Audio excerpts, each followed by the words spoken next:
Hi hello investors, welcome to आपका second episode of Jago investor series. अब पहला episode जो है होपफुली आपको बहुत पसंद आया होगा। ये सेकेंड वीडियो के अंदर हम जो है एक और बहुत इंटरेस्टिंग टॉपिक के बारे में बात करेंगे। इस टॉपिक का नाम है भाव भगवान छे। अगर आप देखोगे तो सारे लोग मार्केट के अंदर बोलते हैं कि प्राइस जो है वो गॉड है और प्राइस के अलावा जो है कुछ नहीं हो सकता। हम एज अ इन्वेस्टर हमारे सेंटिमेंट्स भी जो है स्टॉक से रिलेटेड प्राइस से बहुत ज़्यादा अटैच्ड होते हैं। अगर आप देखोगे तो मैं आपको एक एग्जांपल देता हूँ। एक ही कंपनी है, एक ही स्टॉक है, उस स्टॉक से रिलेटेड आप आपका सेंटिमेंट देखो। जब वो स्टॉक को जो है कॉन्स्टेंटली 4 से 5 दिन अपर सर्किट लग जाते हैं, तब आप एज अ रिटेल इन्वेस्टर देखोगे तो हमारे सेंटिमेंट्स बहुत ज़्यादा पॉजिटिवली अफेक्ट हो जाते हैं। हम बोलते हैं कि यार ये स्टॉक के अंदर जो है बहुत ज़्यादा पोटेंशियल है। भले ही हम सोच रहे होते हैं उस दिन कि हम इस स्टॉक को बेच देंगे, लेकिन हम सोचते हैं ना कि यार क्या पोटेंशियल है यार इस स्टॉक के अंदर। तो इस तरीके से जो है हम इन्फ्लुएंस होते रहते हैं। इसके साथ साथ कोई ऐसा स्टॉक होता है जिसे बेयर मार्केट के अंदर प्रॉब्लम हो जाता है बहुत सारे। अब ज्वेलरी सेक्टर के अंदर एक स्टॉक था, ठीक है। बुल मार्केट के अंदर सब लोग उस पर बहुत ज़्यादा बुलिश थे, और बेयर मार्केट के अंदर थोड़ी सी रूमर्स के आ गई उस कल्याण ज्वेलर्स के बारे में। लोग जो है एकदम बेरिश हो गए स्टॉक के बारे में। सेम स्टॉक, सेम बिजनेस, कुछ नहीं चेंज हुआ है कंपनीज के अंदर। जो ग्रोथ आ रही थी, जो गाइडेंस आ रहा था, सब सेम आ रहा था, लेकिन स्टॉक का प्राइस अगर आप देखोगे तो 20-30% से जो है क्रैश हो गया। और लोग बोलने लगे यार कल्याण ज्वेलर्स स्टॉक ही ऐसा है, यहाँ पे फ्रॉड ही ऐसा हो रहा है, प्रमोटर्स ही ऐसे है वैसे।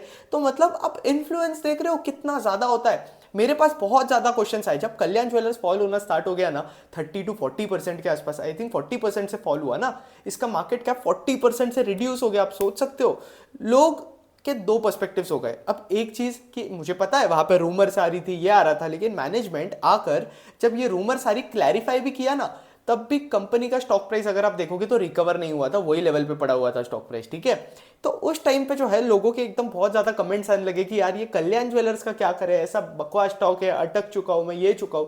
लेकिन मैंने कल्याण ज्वेलर्स के टाइम पे बस एक ही चीज देखी, क्या बिजनेस के अंदर कुछ चेंज हुआ है, क्या स्ट्रक्चरली बिजनेस के अंदर कुछ प्रॉब्लम हुआ है, क्या कुछ ऐसा प्रॉब्लम हुआ है जिसकी वजह से इनका बिजनेस अफेक्ट हो सकता है। क्योंकि आपका गोल्ड रिटेल इंडस्ट्री के अंदर कल्याण ज्वेलर्स जो है बहुत ज्यादा फास्ट पेस पे ग्रो कर रहा था, सबसे ज्यादा फास्टेस्ट ग्रोइंग प्लेयर था, मार्जिन्स एक्सपांड हो रहे थे। अगेन आपके सेक्टर के अंदर बहुत ज्यादा टेलमेंट्स थी। अनऑर्गेनाइज्ड और ऑर्गेनाइज्ड वाला आपका ज्वेलरी रिटेल सेक्टर के अंदर अगर आप देखोगे तो अभी भी बहुत ज्यादा टेलमेंट्स है। और उस वैल्यूएशन पे अगर आप देखोगे तो कल्याण ज्वेलर्स पहले मैंने नहीं देखा था। तो मैं बोला यार वैल्यूएशन तो बहुत इंटरेस्टिंग लग रही है स्टॉक की। तो तब मेरा जो है इंटरेस्ट भी बनने लगा स्टॉक के अंदर। लेकिन बाकी लोग जो है ना, बाकी रिटेल इन्वेस्टर्स जो मेरे पास आते थे, क्वेश्चन करते थे कि यार ये स्टॉक के अंदर मैं फंसा हुआ हूँ, उनके सेंटिमेंट्स किस तरीके से मूव हो रहे थे मैं आपको वो बताता हूँ। मैं ऐसा नहीं बोल रहा हूँ कि यार मेरे सेंटिमेंट्स कभी प्राइस के वजह से मूव नहीं होते, मेरे भी मूव होते कुछ स्टॉक्स के रिलेटेड मैं बोलूँ तो। कभी कभी कैसा होता है कि जब कोई स्टॉक को जो है बहुत ज्यादा अपर सर्किट्स लग जाते हैं ना, तब होते सबके सेंटिमेंट्स। हम जो है ह्यूमंस है और ह्यूमंस के पास जो है इमोशंस होते हैं। तो इसमें अब कोई इन्वेस्टर आपको बोल रहा है ना मेरे सेंटिमेंट जो है प्राइस के वजह से चेंज नहीं होते, ये पॉसिबल नहीं है। वो इन्वेस्टर जो है आपको झूठ बोल रहा है। हर एक इन्वेस्टर के होते हैं, लेकिन एज अ आपका रिटेल इन्वेस्टर हमारे सेंटिमेंट जो है कंपैरेटिवली ज्यादा इन्फ्लुएंस होते हैं। तो अब हमें क्या करना चाहिए, हमारे पास बस एक ही ऑप्शन है कि प्राइसेस से जो है हमें कंपैरेटिवली डिसोशिएट करना चाहिए। या फिर कोई बोलेंगे कि भाई आयुष, हम तो हमारे पोर्टफोलियो को दिन में 5 बार देखे बिना तो जी नहीं सकते, हम तो ऐसे ही मर जाएंगे बिना हमारे पोर्टफोलियो को देखकर। तो हाँ मुझे पता है, लेकिन आप प्राइसेस देख रहे हो तो आप आपका पोर्टफोलियो देख सकते हो, प्राइजेस देख सकते हो कि क्या है क्या नहीं। लेकिन प्राइजेस से रिलेटेड जब तक आपके पास उस बिजनेस के बारे में अपडेट नहीं है, तब तक आप जो है उस बिजनेस को लेकर कुछ करो मत। अब बहुत सारे स्मार्ट लोग आएंगे, भाई देख सेलर्स को तो पहले ही पता होता है ना कि कब स्टॉक के अंदर प्रॉब्लम आ रहा है, तो स्टॉक को जो है सेल करना स्टार्ट कर देंगे, इनसाइडर्स जो है सेल करना स्टार्ट कर देंगे। तो हाँ, इसके लिए आप जो है थोड़ा बहुत स्टेज एनालिसिस यूज कर सकते हो, लेकिन ज्यादा नहीं। ओवरऑल आप जो है बिजनेस अपडेट पे फोकस करो, क्योंकि कभी अगर आप देखोगे तो कल्याण ज्वेलर्स का ही एग्जांपल ले लूं, जैसे ही कुछ प्रॉब्लम आना स्टार्ट हो जाता है ना, इतना बड़ा प्रॉब्लम, तो मैनेजमेंट आता है और क्लैरिफिकेशन दे देता है। जस्ट इन केस क्लैरिफिकेशन नहीं आ रहा है तो आप उस बिजनेस के अंदर जो है रेड फ्लैग्स कैटेगराइज करो। अगर रेड फ्लैग्स आपको मिल ही नहीं रहा है तो भाई आप क्यों बैरिश हो रहे हो उस बिजनेस को लेकर, जब उस सेक्टर के अंदर ग्रोथ है, कंपनी के अंदर ग्रोथ है। कल्याण ज्वेलर्स का मैं बताऊं तो उस टाइम पे उन्होंने 170-180 स्टोर्स का जो है एक्सपेंशन प्लान भी लाकर रख दिया था इन्वेस्टर्स के सामने। तो मेरा तो बड़ा इंटरेस्ट बन रहा था उस स्टॉक के अंदर। और लोगों का कैसे होता है पता है क्या, स्टॉक प्राइस जो है फॉल हो रहा है ना, मतलब क्या कि यार ये स्टॉक ही बेकार है। स्टॉक प्राइस ऊपर जाएगा तो आप बोलोगे क्या सेक्सी स्टॉक है चाहिए। तो इस तरीके से जो है इन्फ्लुएंस मूव होते हैं और एज अ रिटेल इन्वेस्टर जो है यही चीज़ जो है आपको खत्म कर देगी एक दिन। मैं जेन्युइनली मजाक नहीं कर रहा हूँ। तो इसलिए मैंने सोचा कि जागो इन्वेस्टर्स के अंदर ये सीरीज के अंदर ये टॉपिक तो डिस्कस होना ही चाहिए। और अब हम प्राइस से जो है डिसोशिएट कैसे कर सकते हैं। एक चीज, आपका जो कोई भी कंपनी के अंदर आप इन्वेस्ट करते हो, आपके पोर्टफोलियो के अंदर कोई भी कंपनी हो, एक चीज आप देख लो, उस कंपनी का आपको प्रॉपर बिजनेस मॉडल आइडिया है। जस्ट इन केस अगर आपको उसका बिजनेस नहीं समझ आता है, आपको समझ नहीं आ रहा है कि वो कंपनी क्या कर रही है, क्या फैक्टर्स हो गए जिसकी वजह से कंपनी का स्टॉक प्राइस, कंपनी का बिजनेस इन्फ्लुएंस हो सकता है, तो आप उस स्टॉक के अंदर मत रहो। ये आपको बहुत सिंपल एडवाइस में लाकर जो है आपको दे रहा हूं आज, क्योंकि जेन्युइन बता रहा हूं, जिस टाइम पे आपको बिजनेस नहीं समझ में आता और कंपनी के अंदर प्रॉब्लम आनी स्टार्ट हो जाती है ना बॉस, तब स्टॉक का प्राइस हिलना स्टार्ट हो जाता है और आपके सेंटीमेंट्स पूरे एकदम ऊपर नीचे होने लगते हैं। एकदम ऐसा कर लो कि आपका सेंटीमेंट जो है ट्रैम्पोलिन पे बैठा है और जंप करना स्टार्ट कर देगा। इतना खराब हालत हो जाता है। और ये जो है मैंने बेयर मार्केट के अंदर देखा, अभी लोगों के बहुत ज्यादा क्वेरीज आए, मेंटरशिप प्रोग्राम के अंदर भी ये बहुत ज्यादा इशू हुआ कि स्टॉक तो आपने लेके रखा है बॉस, ऐसे ही किसी ने टिप बता दी, किसी यूट्यूबर के वीडियो पे देख लिया, ये देख लिया, रिसर्च कभी करा नहीं और बस आप लेके बैठे हो, तो ऑब्वियसली प्राइस से इन्फ्लुएंस हो गई आप। क्योंकि पहले शायद उस स्टॉक को जो है अपर सर्किट लग रहे होगे, तब आपको बहुत मजा आ रहा होगा, लेकिन अभी उस स्टॉक को जो है लोअर सर्किट लग रहा है ना। अब इसका एक एग्जांपल दूंगा, मैं नाम नहीं लूंगा स्टॉक का, लेकिन एक कंपनी है, वो कंपनी डिफेंस सेक्टर के अंदर भी है, टेक्सटाइल के अंदर भी है और ये लोग इंजीनियरिंग के अंदर भी है, ठीक है। तो ये कंपनी, एक ही कंपनी 3 सेक्टर के अंदर है, उसके जो इंडिपेंडेंट डायरेक्टर्स है ना, हर एक कंपनी के अंदर इंडिपेंडेंट डायरेक्टर होता है। अगर आपका इंडिपेंडेंट डायरेक्टर एक बार रिजाइन कर देता है, 2 बार रिजाइन करता है, समझ में आता है, उसके 4 से 5 इंडिपेंडेंट डायरेक्टर जो है वो रिजाइन करना स्टार्ट कर दिए, कंपनी सेक्रेटरी रिजाइन कर रहा है, अंदर के कंपनी के लोग ही रिजाइन कर रहे हैं। तो ये जो है मेरे लिए एक बहुत बड़ा रेड फ्लैग था कि यार इस कंपनी के अंदर जो है कुछ ना कुछ गड़बड़ चल रही है। मैं पहले उस कंपनी पे जो है बहुत ज्यादा पॉजिटिव था, लेकिन उस कंपनी का अगर मैं आपको स्टॉक प्राइस बताऊं तो स्टॉक प्राइस फॉल हो रहा था, मुझे दिख रहा था प्राइस जो है फॉल हो रहा है, लेकिन मैं वेट किया कि यार जब तक बिजनेस अपडेट नहीं आएगा, तब तक बिजनेस के अंदर गड़बड़ नहीं दिख रहा है, तब तक कुछ करेंगे नहीं, क्योंकि कंपनी के नंबर्स जो है ना बहुत अच्छे आ रहे थे। बट फिर मैंने देखा कि यार सारे डायरेक्टर्स जो है इसके रिजाइन कर रहे हैं, अब कुछ ना कुछ गड़बड़ लग रही है। मैं को रेड फ्लैग हाईलाइट किया मैंने, कैश फ्लो जनरेशन कंपनी के पास था नहीं और मैं निकल गया। अब बोलोगे कि यार छोटा बिजनेस है आयुष, तू ही तो बोलता है कि कैश फ्लो नहीं रहा तो चलता है। कैश फ्लो नहीं रहा तो चलता है, लेकिन अगर आप ऑर्डर दिखा रहे हो और वही ऑर्डर अगर आप कैंसिल कर रहे हो तो ये नहीं चलता है, ये एक बहुत बड़ा नेगेटिव साइन है। तो इस तरीके से जो है मैं उस कंपनी के अंदर से निकल गया। लेकिन मैं आपको वही बता रहा हूं कि जब आपके काइटेक्स नाम की एक कंपनी है, काइटेक्स गारमेंट्स, अब उसके केस में भी एक और कंपनी है थॉमस स्कॉट। अब इसको बाय सेल रिकमेंडेशन की तरीके से मत लेना। जब मार्केट अच्छा कर रहा था ना, बुल मार्केट के अंदर, अगर आप देखोगे तो थॉमस स्कॉट का प्राइस 350 से लेके 500 पे चले गया था। अब कोई इन्वेस्टर जिसे पता भी नहीं था कि थॉमस स्कॉट क्या है, वो भी आके ट्विटर पे थॉमस स्कॉट के बारे में बात कर रहा था कि बहुत बुलिश है, ये है वो है, थॉमस स्कॉट ऐसा कंपनी है, टर्न अराउंड कंपनी है, ये कंपनी है वो कंपनी है। लेकिन जैसे थॉमस स्कॉट के प्राइजेस जो है लोअर सर्किट पे लगने लगे, ये इन्वेस्टर्स क्या बोले पता है, थॉमस स्कॉट वाहियात कंपनी है, ये कंपनी है, इस कंपनी के अंदर ही दिक्कत है, कुछ ना कुछ हो रहा है इस कंपनी के अंदर, ये सब बोलना स्टार्ट कर देते हैं। और सिर्फ थॉमस स्कॉट की बात नहीं है यार, हम रिटेल इन्वेस्टर इतनी कंपनीज पढ़ते रहते हैं, इतनी कंपनीज डिस्कस करते रहते हैं, कुछ तो बस डिस्कस करते ही नहीं है, टिप्स पे काम करते रहते हैं। उनका भी अगर आप देखोगे तो उनके भी डिसीजंस जो है आपके प्राइस पे इन्फ्लुएंस होते ही है। और हमें जो है इसे एड्रेस करना चाहिए और ये डिसोशिएशन, प्राइस डिसोशिएशन की तरफ जो है थोड़ा जाना चाहिए। क्योंकि आप सिर्फ प्राइस के पीछे भागते रहोगे ना, तो आप कभी कोई अच्छा बिजनेस जो है ना उसे होल्ड नहीं कर पाओगे। जेन्युइन मजाक नहीं कर रहा हूँ। क्योंकि कैसे होता है पता है, बहुत सारे इन्वेस्टर्स की ऐसी भी सोच होती है कि यार भाव जो है अपना 2x हो रहा है ना, चलो निकल जाते। बिजनेस आपका ऑल सिलेंडर्स पे फायर कर रहा है, ऑल सिलेंडर्स पे, top line growth, product mix, bottom line growth, सब कुछ हो रहा है। लेकिन आप बोलते हो कि यार अपने प्राइस से अपने को 30%, वो कुछ भी x% ऑफ गेन जो आपको चाहिए होगा, 40% 50% मिल रहा है, चलो निकल जाओ। आप देखते ही नहीं हो बिजनेस क्या है, मतलब आप किससे इन्फ्लुएंस हो रहे हो, प्राइस से इन्फ्लुएंस हो रहे हो क्या, आप बिजनेस से इन्फ्लुएंस हो रहे हो क्या? नहीं, तो यही तो बड़ा इशू है, यही तो हमें जो है एड्रेस करना चाहिए। यार आप बिजनेस पे देखो, बिजनेस पे फोकस करो, कंपनी के अर्निंग्स पे फोकस करो, कंपनी के परसेप्शन पे आप जो है परसेप्शन का कंट्रोल नहीं रख सकते, लेकिन अर्निंग्स तो आप ट्रैक कर सकते हो ना सही से, तो आप वहाँ पे फोकस करो ना। ये प्राइस पे आप पीछे भागते रहोगे तो कैसे चलेगा, और आप जो है बेसिकली रुक जाओगे, ना कोई कंपनी होल्ड कर पाओगे ना कुछ कर पाओगे।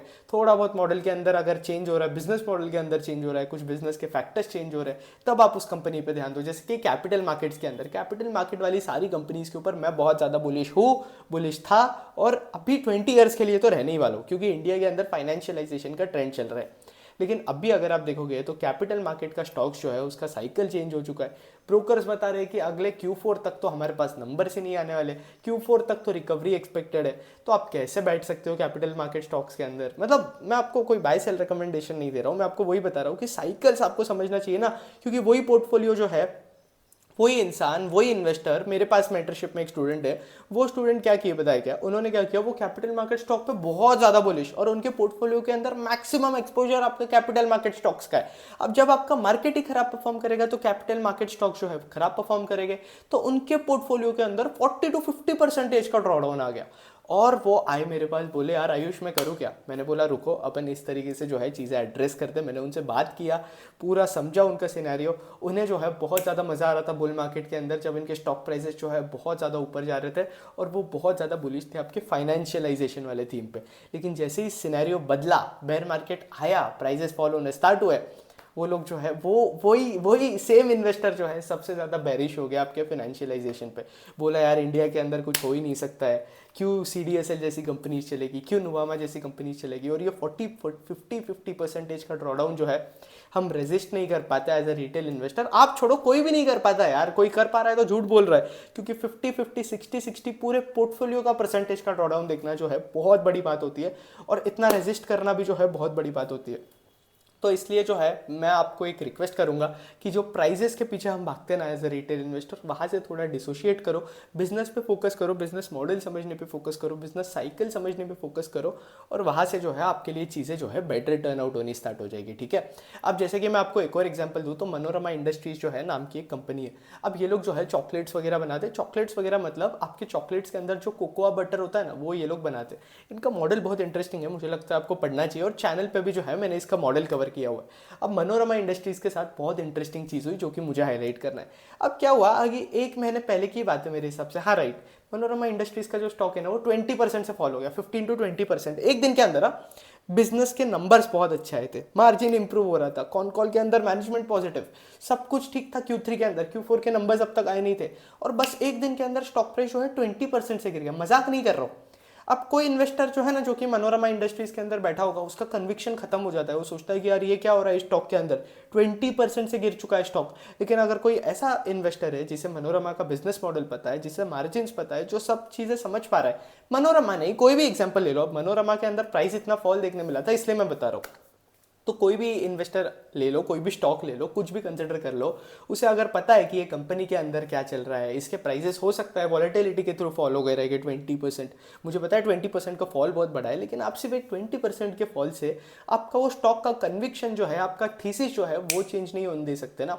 क्या ये आप मानते हो क्या? क्योंकि ऑब्वियसली आपने वो रिसर्च पे, वो कन्विक्शन पे टाइम दिया होगा ना, टाइम स्पेंड किया होगा। किसी के टिप पे अगर आप काम कर रहे हो तो boss God help you, but अगर आप खुद रिसर्च कर रहे हो तो आपने टाइम स्पेंड किया होगा ना आपके रिसर्च पे, कुछ समझने में स्पेंड किया होगा, कंपनी को, इंडस्ट्री को समझने में स्पेंड किया होगा। तो अब मैं आपको एक बात बताता हूँ, एक बहुत प्रो टिप देने वाला हूँ आपको। जब आपके स्टॉक प्राइसेस के अंदर इतना बड़ा फॉल देखने मिलता है और आपके सेंटीमेंट जो है हिलने लगते हैं ना, एक काम करो, आपका कन्विक्शन नहीं बन रहा है ना, इंस्टेड ऑफ आपका स्टॉक आप जाके बेचो। इंस्टेड आप क्या कर सकते हो, खुद जाओ, अपनी रिसर्च को फिर से एक बार पढ़ो, फिर से एक बार वो कंपनी देखो, फिर से एक बार कॉन कॉल देखो, देखो कि आपने कुछ मिस किया था क्या लास्ट टाइम। अगर आपको ऐसा लग रहा है कि नहीं मैंने कुछ मिस नहीं किया था, मेरा रिसर्च जो था, मेरा उस पर कन्विक्शन है, तो ऑटोमेटिकली आपका जो है स्टॉक पे भी कन्विक्शन होना चाहिए, और प्राइजेस पे जो है आपकी फीलिंग्स डिसोशिएट नहीं होनी चाहिए। डिसोशिएट बोल रहा हूँ, आई एम सॉरी, प्राइजेस पे जो है आपकी फीलिंग्स रिलेटेड नहीं होनी चाहिए, प्राइजेस से हमें जो है डिसोशिएट करना है अपने आप को, समझ रहे हो। अगर ऐसा कुछ इशू होता है ना, फालतू का इशू वॉलेटिलिटी की वजह से, क्योंकि क्या है यार, कोई भी शेयर बेच सकता है, ऐसे तोड़ना है कोई बहुत बड़ा रिटेल इन्वेस्टर है या फिर एस इन्वेस्टर है, कोई प्रमोटर है, उसे इमरजेंसी में इमीडिएट पैसे चाहिए होंगे, कुछ प्रॉब्लम हो गया रहेगा, उससे कोई प्लेन लेना होगा, कोई बड़ा प्राइवेट जेट लेना होगा, कुछ होगा यार, कहीं जाना होगा, तो इसके लिए हो सकता है उसने कुछ स्टॉक्स जो है सेल कर दिए होंगे, वॉलेटिलिटी आ गई होगी। तो ठीक है यार, एकदम सिर्फ प्राइसेस को देखकर ही बिजनेस को जो है एकदम कंफ्यूजन और हे वायर के अंदर मत चल जाओ कि यार क्या चल रहा है, क्या चल रहा है, क्या चल रहा है। अभी कुछ लोग जो है डिफेंस सेक्टर को नाम रख रहे थे, अब मैं आपको बताता हूँ, वही डिफेंस सेक्टर के अंदर मुझे पता है इंडिया स्पेंड कर रही है। अब भी जितना स्पेंड कर रही है ना, पहले भी उतना ही स्पेंड कर रही थी इंडिया, अभी से वॉर की वजह से थोड़ी चीज़ें एस्केलेट हो गई है, ठीक है। तो लोगों के एकदम डिफेंस स्टॉक्स को लेकर जो है सेंटीमेंट्स चेंज हो गए। अब डिफेंस सेक्टर के अंदर कुछ ऐसे स्टॉक्स हैं, मैं नाम नहीं लेना चाहता हूँ क्योंकि अगेन वो बाय सेल रिकमेंडेशन हो जाता है, मैं नाम नहीं लूंगा। मैं आपको जेन्युइनली बताता हूँ कि डिफेंस सेक्टर के अंदर ऐसे स्टॉक्स हैं जिनकी अर्निंग्स खराब आई है और उसी दिन मैंने देखा है इनके स्टॉक प्राइस 15% से ऊपर गए, 15% लोग इन्फ्लुएंस हो रहे हैं। लोगों को क्या लग रहा है पता है, डिफेंस सेक्टर के अंदर स्टॉक जो है बहुत अच्छे। डिफेंस सेक्टर के अंदर एक कंपनी है ड्रोन बनाती है, वो बहुत इंटरेस्टिंग कंपनी है, जहां पे मेरे को जो है चीजें थोड़ी बहुत बेटर लग रही है एज कम्पेयर टू आपकी बाकी डिफेंस कंपनीज। लेकिन दूसरी डिफेंस कंपनीज के अंदर देखोगे तो यार अर्निंग्स ही अच्छी नहीं है, और अर्निंग्स ही अच्छी नहीं है और उसमें भी आप ये सब कर रहे हो भाई, पीछे भाग रहे हो, स्टॉक के पीछे भाग रहे हो, और भाग भी रहे हो 15% से ऊपर भी जा रहा है। और जो इन्वेस्टर उस टाइम पे उन्हें पैसे डालने, मेंटरशिप में मेरे पास बहुत डाउट्स है वो पर्टिकुलर स्टॉक के बारे में। लोग आए मेरे को पर्सनली 1-on-1 डीएम किए, बोले वॉइस नोट डाल दिए, डीएम किया यार जो भी है, वो बोले यार ये स्टॉक में जो है बहुत इंटरेस्टिंग चीजें चल रही है, मैं बहुत ज्यादा बुलिश हूँ इस स्टॉक को। मैंने बोला क्या आपने इस स्टॉक की अर्निंग्स देखी है? वो बोले नहीं देखी है। मैंने बोला एक बार देखो तो सही। वो बोले नहीं, स्टॉक का प्राइस तो 15% ऊपर गया, 100% अर्निंग्स तो अच्छी आई होगी। यही तो गेम है प्राइस का, यही तो गेम है जो कि मैं समझाना चाह रहा हूँ। इसलिए मैं बोलता हूँ प्राइस से जो है थोड़ा डिसोशिएट करो, बिजनेस पे फोकस करो, अर्निंग्स पे फोकस करो, क्योंकि ऐसे जो है चीज़ें बस हे वायर हो जाएगी आपके लिए, नॉइज बहुत ज़्यादा बढ़ जाएगा मार्केट के अंदर आपके लिए। तो मैं बोल रहा हूँ प्राइसेस देखो, ऐसा नहीं बोल रहा हूँ कि यार तू रिटेल इन्वेस्टर है तो स्टॉक का प्राइस कभी देख ही मत। नहीं नहीं नहीं, हम रिटेल इन्वेस्टर है, स्टॉक का प्राइस देखे बिना तो हम जी नहीं सकते। आप जो आपका पोर्टफोलियो 5-5 बार खोलते हो, कैसे जियोगे? मर जाओगे आप उसी दिन। तो यही तो सीन है। तो प्राइसेस देखो, ऐसा नहीं बोल रहा हूँ, लेकिन एकदम मतलब ये मत हो जाओ प्राइसेस से कि यार इन्फ्लुएंस हो गए, बाइंग डिसीजन सेलिंग डिसीजन सिर्फ आपका प्राइस पे बन रहा है, तो ये मत करो। बिजनेस मॉडल भी कम से कम देखो, अर्निंग्स भी देखो। कोई रिटेल इन्वेस्टर्स है जो बोल रहे हो कि यार मेरे पास टाइम ही नहीं है, तो क्या फालतू बकवास करे जा रहा है, तो उन्हें मैं बस इतना ही बोलूंगा, बिजनेस मॉडल देख सकते हो, अर्निंग्स देख सकते हो। इसके साथ साथ, इसके पहले हम आगे बढ़े ये वीडियो के अंदर, मुझे जो है आपको इक्विटी रिसर्च मेंटरशिप प्रोग्राम के बारे में बताना है। अगर आप देखोगे तो मेरा मेंटरशिप प्रोग्राम जो है उसको अगर आपको रजिस्टर करना है तो लिंक जो है डिस्क्रिप्शन के अंदर दिया हुआ है। अगर आप रिसर्च के अंदर टाइम स्पेंड नहीं कर सकते हो, अगर आपको मेरे रिसर्च का एक्सेस चाहिए, तो इस एक्सेस जो है आपको मेंटरशिप प्रोग्राम के अंदर ये एक्सेस मिल जाता है। इसके साथ साथ आप मुझसे 1-on-1 कनेक्ट कर सकते हो सारे डाउट्स के लिए, हर चीज़ के लिए, और कोई भी स्टॉक का आपको डिस्कशन करना है, मुझसे बात करनी है, इसका बिजनेस मॉडल समझना है, इसको किस तरीके से ट्रैक करना है, आप मुझसे समझ सकते हो। ओवर 100+ लोगों को मैंने मेंटर किया हुआ है, ओवर 500 कंपनीज में ट्रैक करता हूँ, अलग अलग सेक्टर्स ट्रैक करता हूँ, तो आपका भी अंडरस्टैंडिंग बिल्ड हो जाएगा। और अगर आपको चांस चाहिए, अगर आपको मुझसे मेंटर होना है, ऑब्वियसली मैं बहुत ज़्यादा टाइम और एनर्जी देता हूँ अपनी इसके अंदर, तो मुझे सिर्फ सीरियस इन्वेस्टर्स ही चाहिए। तो अगर आप जेन्युइनली लर्निंग के अंदर इंटरेस्टेड होना, तो नीचे मेंटरशिप प्रोग्राम का डिस्क्रिप्शन में लिंक दिया हुआ है, वहाँ से आप बस फॉर्म भर के पेमेंट करके आप डायरेक्ट रजिस्टर कर सकते हो। Within 24 hours I will contact you, ठीक है। अब आगे बढ़ते, तो और कुछ चीजें थी। हाँ, लोग क्या बोलते पता है क्या, मैं एक और टॉपिक लाने वाला था कि लोग बोलते कि यार स्टॉक का प्राइस जो है नीचे जा रहा है, ये भी बहुत बड़ा प्रॉब्लम होता है। नीचे जा रहा है तो लोग बोलते हैं सस्ता हो रहा है, खरीद लूँ क्या? एशियन पेंट्स कहाँ से कहाँ जा रहा है, देखो पॉलीकैब का स्टॉक मैं बताता हूँ आपको, जेन्युइनली बताऊँ। अभी तो ठीक है, इंफ्रा स्पेंडिंग पिकअप होनी स्टार्ट हो गई है, लेकिन पहले जब इंफ्रा स्पेंडिंग पिक नहीं हुई थी ना, तब पॉलीकैब का स्टॉक ऊपर से नीचे जा रहा था, अर्निंग स्लो डाउन हो रही थी, मार्जिन फॉल हो रहे थे, सब हो रहा था। तो तब इन्वेस्टर क्या बोलते, चलो सस्ता मिल रहा है खरीद लेते। कैपिटल मार्केट स्टॉक्स के अंदर यही हो रहा है, सस्ता मिलता है खरीद लेते हैं। सस्ते पैसे जो वो प्राइस पे बाय करते हैं, उधर से और आधा सस्ता हो जाता है वो स्टॉक, और वो लोग जो है समझ ही नहीं पाते, सस्ता मिलता है खरीद लेते करके average down average down average down करते रहते हैं। और जब बात एवरेज अप की आती है ना, तब इन्वेस्टर्स नहीं कर पाते। यार मेरा आपसे एक ही रिक्वेस्ट है, आप बिजनेस मॉडल समझो ना, ये सब चीज़ें मैं मेंटरशिप प्रोग्राम के अंदर सिखाता हूँ। आप कोई बोल रहा है ना यार, सब सिखाता हूँ, टेंशन मत लो। हाँ, तो अपन थे बिजनेस मॉडल की तरफ, राइट। तो बिजनेस मॉडल के अंदर अगर आप देखोगे तो आपको बिजनेस मॉडल समझना है ना, ये प्राइस वगैरह तो होता रहेगा सब कुछ, तो वही सीन है। तो नीचे जा रहा है, आप डाउनवर्ड एवरेज कर रहे हो, अपवर्ड एवरेज कर रहे हो, आपके अंदर डेयरिंग होना चाहिए, आप अपवर्ड एवरेज करो। अगर आप डाउनवर्ड एवरेज भी कर रहे हो तो ये आपको पता होना चाहिए। क्योंकि कैसा होता है, लोग बोलते हैं कि यार मैं अपने लिए हुए भाव के ऊपर इसे कैसे खरीदूं। अरे मेरे भाई, वो स्टॉक तेरे को आगे जाकर बिजनेस अच्छा रहा तो 50% गेन और दे देगा, तो तू क्या 10-20% के लिए क्यों रो रहा है एज ए रिटेल इन्वेस्टर? हाँ, तू मेरे को बता। तो यही तो सीन है, लोगों के अंदर कंफ्यूजन बहुत ज़्यादा है, बहुत ज़्यादा। और अब बिजनेस साइकिल के बारे में भी डिस्कस करना था, लेकिन वीडियो थोड़ा लंबा हो जाएगा। अगले सीरीज के अंदर मैं बिजनेस साइकिल डिस्कस करूंगा। Business cycle, good business cycle क्या होता है, बैड बिजनेस साइकिल क्या होता है, कहाँ पे थोड़ा स्लो डाउन चल रहा है, कुछ इंडस्ट्रीज के भी नाम लेंगे, बात करेंगे। होपफुली ये वीडियो अच्छा लगा होगा, जागो इन्वेस्टर सीरीज का वीडियो अच्छा लगा तो लाइक कर देना, कंटेंट अच्छा लग रहा है तो चैनल सब्सक्राइब कर देना अगर आप चैनल पे नए हो तो। और अगर आपके कोई फ्रेंड्स फैमिलीज रिटेल इन्वेस्टर है, और मैक्सिमम हम जो है रिटेल इन्वेस्टर ही होते हैं, तो उन्हें जो है ये सीरीज शेयर करना, ताकि उन्हें भी जो है उनका भी नॉलेज जो है इंक्रीज हो सके। मेंटरशिप प्रोग्राम की डिटेल जो है डिस्क्रिप्शन में दिए हुए, आप डायरेक्ट ज्वाइन कर सकते हो। होपफुली आपको वीडियो पसंद आया होगा। That's it, thank you for watching. और वीडियो पसंद आया ना, जेन्युइनली कुछ सीखने मिला ना, मुझे एक बार कमेंट सेक्शन के अंदर बताना, तो क्या है मुझे भी आइडिया मिलता रहता है कि यार लोग जो है कंटेंट देखकर जेन्युइनली सीख रहे हैं। तो कमेंट सेक्शन के अंदर एक बार मुझे बता देना, तो मैं इस सीरीज़ के एपिसोड जो है और ज़्यादा लेकर आता रहूँगा। क्योंकि ये सीरीज़ जो है मैं व्यूज़ के लिए नहीं कर रहा हूँ ना, मुझे कोई फ़र्क पड़ता है व्यूज़ से 200 आए, 300 आए, 3000 आए, कोई फ़र्क नहीं पड़ता है मेरे को। ये सीरीज़ मैं तभी कंटिन्यू करूँगा तब मुझे ऐसा लग रहा है कि यार लोग जो है जेन्युइनली सीख रहे हैं। तो कमेंट सेक्शन में आकर मुझे एक बार बता देना। That's it, thank you for watching. Ayush Mehta signing off.